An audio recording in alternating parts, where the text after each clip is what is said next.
Hello.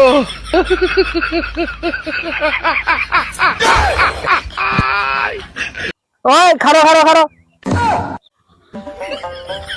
কি কস?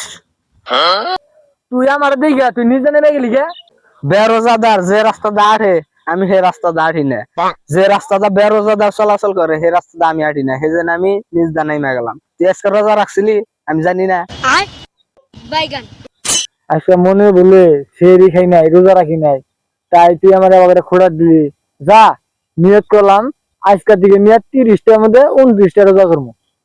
আসসালামু আলাইকুম দর্শক ভাইরা।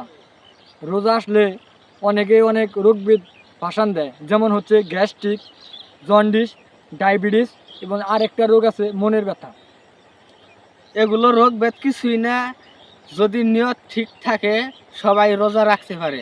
আপনারা ইনশাল্লাহ নিয়ত করেন আগামীতে যে রোজা হবে 29টা কিংবা 30টা, ইনশাল্লাহ সবগুলো রোজা রাখার চেষ্টা করবেন।